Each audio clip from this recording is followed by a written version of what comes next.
guts to tell me about Jesus and point me in the right direction, I would not be standing here today. Most of you are a result of somebody, or the printed page, or a television program, or radio program, somebody getting in your face, in your vision, and telling you about Jesus Christ. You're a product of somebody or something gospel-oriented reaching out to you. Had it not been there, you wouldn't be here today. We got to thank God that we are saved, but we can't let it stop there. Don't become comfortable in your salvation. Amen. If you do not have other people in your mind, I got to question if the love of God is alive in your heart. Because I know when I got saved, the first thing I want to do was tell people. I had to tell people. Something happened inside. It wasn't nothing I talked myself into.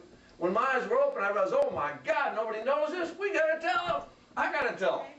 I mean, I don't know what happened to you when you got saved, but I know when I got saved, I was changed. Something happened inside. I was thrilled to know that this God came down from heaven in the form of His Son and was manifest to me and died on the cross. And, I mean, that blew me away. He did it for me, and I could be forgiven. As low a life a person as I had been, as many sins as I had committed, and I didn't think I could be saved. You know, the Bible does say that if you're forgiven a little, you love little. But if you're forgiven much, you love much. And if we've been forgiven a lot, we need to show God. Give God a hand. Amen. Give God a hand. So, we talked again how God loved the whole world so much that He gave His Son, His only Son, that whoever believed in Him would not perish, but have everlasting life. You know, let's talk about restoration for a couple more minutes, because I want you to realize the potential that's in every person out here that may be worse off than you had ever been, or may have been like you, because sometimes we say that person can't be saved. How many know what I'm talking about? You see somebody groveling in the dirt out there, drunk, stumbling down the street, shooting dope, prostituting for 20 years out there, and just a wreck, and the devil tells you can't be saved. They can be saved. Again, look at the madman of Gadara. Look at the king Nebuchadnezzar. We talked about him a few weeks ago. Here's a guy high and mighty. He thought he had built this great kingdom for the power of his own majesty and everything. What happened? A watcher and a holy one appeared from heaven and literally gave him not a death sentence, but close to it. He was removed. He was deposed from his kingdom. He was given a beast's heart. His heart was changed from man's to a beast's heart. God did it. And he was thrown out in the woods, out in the forest and that, for 7 long years. Hair grew long, nails grew long, and he was acting like a beast. Nobody was helping him. And it says at the end of those days, his understanding returned to him. It also goes on to say a couple verses later that at the end of his days, his reasoning came back to him.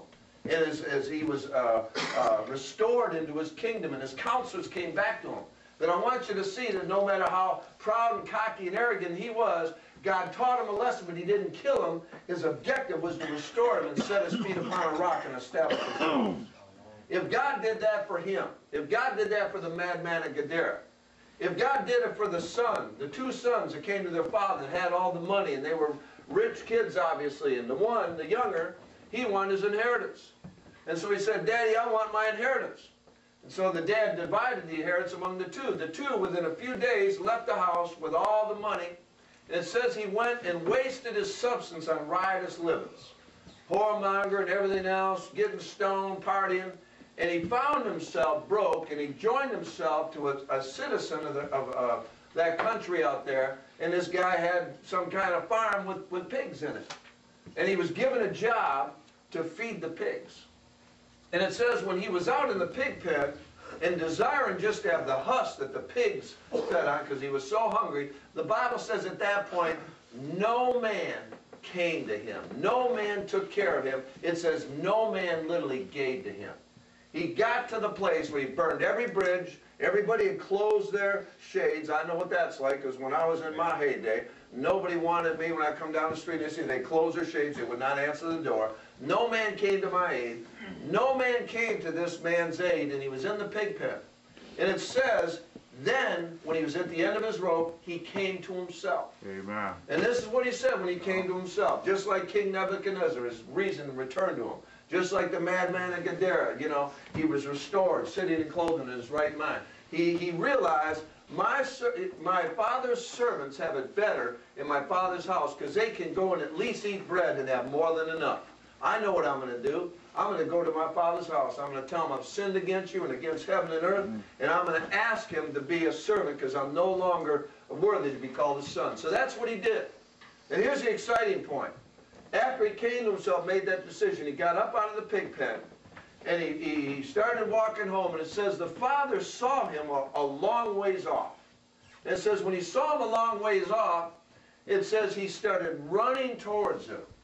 And he literally had compassion on him and grabbed him and hugged him and started kissing his neck and saying, this my son was lost, but is now found.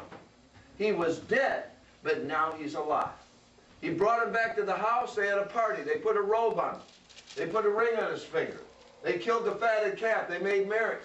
The other son that was out at the time, he came home. He heard all this music and dancing. He said, what's going on? Somebody said, they're partying for your brother. What? He got mad and he called Daddy. He said, what's this? What are you partying for him for? I mean, I've served you perfectly. I've kept all your commandments all my life. I've been the perfect son. He said, I'm going to tell you something, son. You've always been with me. Your inheritance was with me. You're safe and secure. But this son here, he was lost, but now he's found. He was dead, but now he's alive. That's exactly what he told him. God shows through these several examples that God is in the restoring business. Now, where does that leave us? If you've been restored to life through Jesus Christ, then you have an obligation before God, and I do, to pass this on. Say, pass this on. Yeah. We can no longer make excuses on why we can't, why we shouldn't, why people don't deserve it, because everybody deserves it, because God so loved the world that he gave his only begotten Son, so that whosoever would believe in him should not perish but have everlasting life. Question, how are they going to believe unless they hear? Who are they going to hear from? Question. Us'ns. Amen? Us'ns. So always keep that in mind. This is one of the main reasons God saved you, not to just save yourself so you could be a nice person or whatever, get your act together and go to heaven someday. But he saved you so you could reach out and save others. It's the multiplication game. He did it with his disciples. He poured his life into his 12 disciples. And then when he left, they what? They turned the world upside down. They talked about Jesus Christ. All of them were preaching and proclaiming the name of Jesus. Everybody that was a follower of Jesus had it in their heart to talk about Jesus Christ and to win others to Christ. It's no different today. We're a result of that 12 multiplying themselves. Christ multiplying himself into them and them multiplying themselves. And here we are today. Give God a hand for his grace. His grace and mercy. But church in many circles has been reduced to singing a few songs, hearing a sermon or two, whether it's good or bad, going out the door and being the same and not carrying that out. And you know what the devil's doing? Just like we clap to God, the devil's clapping. Amen. But it's flipping the script. He's clapping because we ain't on God's page. Amen. A church is a place, folks, where we should get healing, restored, pumped up, encouraged, exhorted, instructed, and then you take that and you go out that door and change your world for Jesus Christ. That's right. That's what it's all about. It's not about just having a pity party, coming here, getting a few bandages on you spiritually, and going and watch television at home, or going out and getting drunk and getting crazy. That ain't what church is about, folks. Amen. Come on, if that's all we're producing here, we better close up shop and go somewhere where the people are hungry and the fish will bite. Amen. Because I'll tell you what, I got one life to live, and I refuse to live my life with people that are going to play with God, amen, and treat him like he's some has-been, and he ain't got nothing to do with changing lives and neighborhoods and nations and cities. God's here, and he wants to use us to change the world. So we're on a mission today, and that's what he's going to do with us today. Amen. Turn to Matthew chapter 18. We're going to talk again about the Father's love. We talked about God's love for us last week, but we're going to talk a little bit more about the Father's love, just how much he loves us, but what that means as far as the end result of that love, or what kind of action that should provoke in our lives. Chapter 18 of the book of Matthew says, at the same time the disciples came to Jesus, saying, who's the greatest in the kingdom of heaven? Jesus called a little child, set him in the middle of them, and he said, truly I say to you, except you be converted and become as little children, you shall not enter into the kingdom of heaven. Do we really believe that? Jesus said that. Do you see what high price he plays on humility? We just got that, we're in that pride, we're not